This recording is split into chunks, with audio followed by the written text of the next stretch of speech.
Sweden में कुरान को जला दिया गया और स्वीडन में बड़ी ही बेअदबी की गई कुरान के साथ। मैं स्वीडन के लोगों से कहना चाहता हूँ, क्या तुम कुरान को जला के इस्लाम को ख़त्म कर दिए?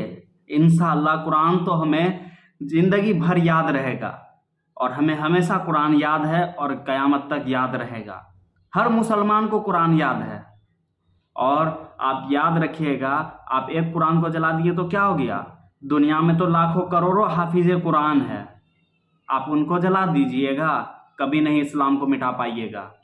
मैं आपसे कहना चाहता हूँ कि कुरान को आप जो जलाए हो, कुरान में तो आपका परमेश्वर ईसा मसीह का जिक्र किया गया था, कुरान में बाइबल का जिक्र किया गया था, कुरान में मूसा का जिक्र किया गया था, कुरान में नूह का जिक्र किया गया था।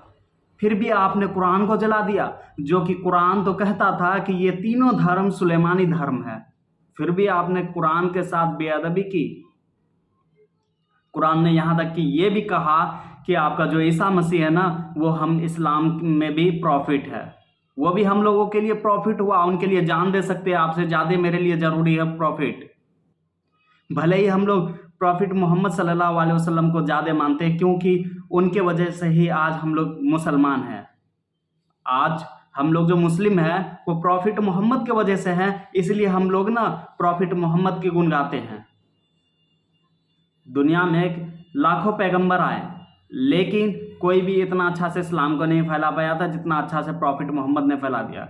आप कभी कुरान को पढ़े और समझे कुरान में क्या लिखा है। कुरान में ये लिखा है कि ईसा मसीह दुनिया में आया था, जब दुनिया में बुराई बढ़ गया था तो लोगों को सही रास्ते दिखाने के लिए लाया था। फिर भी आप लोग विरोध करते। आप बाइबल में दिखा दो कि कहाँ पे मूर्ति पूजा करने का जिक्र किया गया है,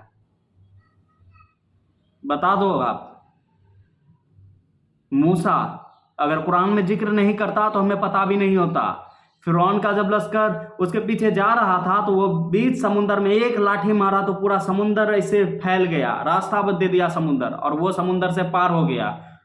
मूसा के जितना भी चेला था वो सब निकल गए और फिरौन का जितना चेला था वो सब पानी में डूबकर मर गए। अगर ये बात का जिक्र कुरान में नहीं होता तो हमें कैसे पता चलता? आदम, जो कि वो भी हमारे प्रॉफिट हुए, पहला प्रॉफिट हुए, अगर उनके बारे में कुरान में नहीं लिखा होता तो आज कैसे हम लोग जान जाते उनके बारे में? हम आपसे ज़्यादा जानते हैं। हम आदम के बारे में जानते हैं, नूह के बारे में जानते हैं, मूसा के बारे में जानते हैं, अब्राहम के बारे में जानते हैं, अब्राहा के बारे में जानते हैं, यहोवा के बारे में जानते हैं, मरियम के बारे में जानते हैं। लेकिन आप लोग कट्टरता दिखा रहे हैं कि मुसलमानों के प्रति।